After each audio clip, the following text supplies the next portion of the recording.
Salut tout le monde! Bienvenue dans la Jujucans Life. Et on se retrouve pour une nouvelle vidéo. Donc aujourd'hui, on va parler de l'utilité du harnais en wing. Pourquoi? Parce que ça a été demandé en commentaire YouTube. Exactement, donc c'est le moment pour vous remercier pour tous les commentaires que vous nous mettez sous nos vidéos YouTube. Pensez à vous abonner parce que beaucoup de gens voient les vidéos sans s'abonner, donc toujours pareil, c'est important. Très important, je voulais quand même finir ma phrase. Pardon. Hop, ça repart. Merci. Et dire que c'est super cool tous les commentaires qu'on a parce qu'il y a du débat, c'est constructif. Même nous, on apprend des choses. Et puis tout ça pour dire qu'on répond à tout le monde et que ça donne lieu à des nouvelles vidéos. Allez, c'est parti, la vidéo. Donc toujours pareil, vous le savez, mais pour la petite histoire, ça fait quand même très longtemps qu'on fait de la wing. Enfin, très longtemps depuis que ça existe en tout cas. Ouais. Et donc, on va vous donner notre ressenti sur l'utilité ou non du harnais en wing par rapport à comment on a navigué pendant toutes ces années. Exactement. Bah déjà, nous, pour commencer, pourquoi on a kiffé la wing comme tout le monde? Parce que y a beaucoup de gens qui regardent la vidéo qui ont kiffé la wing, qui ont accroché de fou. Là, je savais pas que t'allais commencer par ça, mais c'est trop stylé parce que j'allais dire pareil. Et ben, Je sais ce que tu vas dire. Vas-y. Mais du coup, je voulais dire qu'une des choses pour qu'on a kiffé, je pense, c'est cette liberté de pas avoir de harnais comparé au kite, à la planche. Et du coup, de ce côté, on lâche la voile, on se sent beaucoup plus libre. Et du coup, à la base, quand même, je pense que c'est pour ça que la wing, tout le monde a kiffé. En tout cas, nous, on a vraiment trop adoré avoir cette sensation de liberté sans harnais. Ouais, c'est ça. Par rapport, on avait trop l'habitude de naviguer en planche. Donc ça, c'était trop cool. Donc au départ, pas du tout l'utilité d'un harnais. Et, après, forcément, rapidement, il y a eu les débats, est-ce qu'il faut mettre un harnais ou pas? Nous, on s'est dit, non, le but quand même de ce sport, c'est la liberté. Et au final, vu qu'on peut lever la voile, libérer vachement de puissance, on n'est pas tout le temps en train de prendre tout dans les bras, c'est pas non plus hyper physique. Mais forcément, on a testé. Et c'est là qu'est arrivée la race. Ouais. Pas forcément en compète, c'est vraiment sur les spots où tu as envie d'aller plus vite que tout le monde. Où là, du coup, tu es tout le temps, en fait, plus tu bordes, plus tu vas vite, comme en windsurf. Ouais. Donc là, du coup, que ce soit race en free sur les spots ou pendant les compètes, là, il y a eu l'utilité du harnais. Ouais. Pas encore sur les premières Coupes du Monde GWA. Non, ouais. Parce que là, pour le coup, c'était vraiment, il y avait du prêt, pas mal de pumping et tout.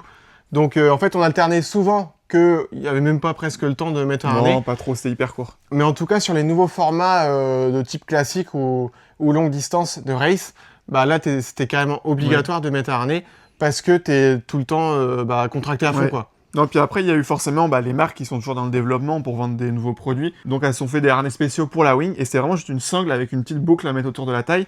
Et ça, j'ai trouvé ça trop cool au début parce que tu restes dans cette liberté où tu as l'impression de rien avoir, de pas le gros harnais de kite ou de windsurf. Et au fur et à mesure, tu te rends bien compte. Et là, on a commencé à en mettre un peu de cela parce qu'on gardait cette sensation de liberté. Et aussi, on va pas se mentir, au début, en wing, on faisait des fois des sessions de 6 heures par jour, voire plus. Surtout au moment où on faisait des compètes, donc un petit peu après. Et on s'entraînait. Et surtout, le fait de faire du freestyle, pour moi en tout cas, j'ai pris pas mal de chutes où je me suis fait un peu mal au coude. Et en fait, cette douleur que j'ai fait en freestyle, ça s'est un peu transformé en tendinite quasiment. Ouais. Et du coup, là, le harnais, il est devenu quasiment obligatoire. Ouais. Pas pour le mettre tout le temps pendant la session, mais au moins de temps en temps, et ça soulageait les bras. En fait, rien que de le mettre 10 secondes par là, 20 secondes par là, ça soulage énormément, ça fait des petits repos, et donc ça, c'était pas mal. Donc là, c'était chouette d'avoir un harnais où c'était juste une sangle, même si ça faisait, j'avoue, un peu mal au dos. Au moins, tu le mettais, le temps de passer la barre et de reprendre ta règle. Et puis après, quand on était en combinaison ici, ça allait. La fois où on a été en Guadeloupe et on l'a mis, on s'est dit là c'est un peu plus, c'est un moins confort quand même. Ça demande. Donc du coup là, comme il y a eu ces petites histoires de, on avait un peu mal au bras et je pense que tout le monde a vécu un peu. Même moi j'ai eu des douleurs au doigt parce que j'ai eu des problèmes de surentraînement, des grosses opérations il y a longtemps. Et en fait j'avais pas plus de problème que ça, mais des sessions, on s'est fait des sessions de 5-6 heures à Brésil et tout, et où mes doigts, mais je pouvais plus fermer les mains et tout, et donc le harnais devenait obligatoire quoi. Voilà. Et donc là du coup. On a commencé à mettre un harnais, tout simplement. Une sangle. C'est une aide, en fait. C'était pas... Mais bref, dans l'idée de s'accrocher à la voile et de soulager les bras, en fait. Après, on est parti sur des vrais races, quand même, ou alors des longues distances, comme le défi wing. Et là, pour le coup, défi wing, obligé d'être un harnais, parce que sinon, tu peux pas border la voile pendant 1 heure. Je sais plus combien de temps a duré la manche. Et surtout, il fallait un vrai harnais. Parce que là, la sangle, sur 40 km, t'es accroché tout le temps, donc t'es obligé... Ça ferait super mal au dos. Donc du coup, carrément, pour le défi wing, on avait mis nos harnais de kite, planche, des harnais ceinture. Hyper confort. Et là, c'était trop confort, et là, on a vraiment apprécié le harnais wing. Et après avoir mis un vrai harnais, tout ça pour dire que quand même, les marques se sont vraiment intéressées à ce marché-là aussi pour la wing. Et en fait, ils ont fait un mix entre les harnais classiques, ceinture, windsurf, kitesurf, et la sangle. Et maintenant, il y a vraiment des harnais dédiés. Qui ressemblent... plus slim. C'est des mini harnais ceinture. Donc ils sont confortables mais assez légers je pense. Donc on les sent pas trop et tu peux même accrocher ton leash de planche ou de voile dessus. Donc ça fait... Donc au final là vous pouvez penser qu'on s'est mis au harnais Et en fait, pas tant que ça, parce que maintenant, quand on navigue... On l'a complètement abandonné parce qu'on navigue moins qu'avant. Et quand on se fait des sessions, on se fait pas des sessions de 4 ou 5 heures, donc 2 heures max. Et comme on en fait beaucoup dans les vagues, dès qu'on est dans la vague, on force quasiment pas avec les bras. Et du coup, on a perdu complètement ce réflexe de mettre le harnais. En fait, on n'a plus du tout l'utilité. Non, plus du tout l'utilité, ouais. On n'est pas en mode race 100% du temps hyper contracté.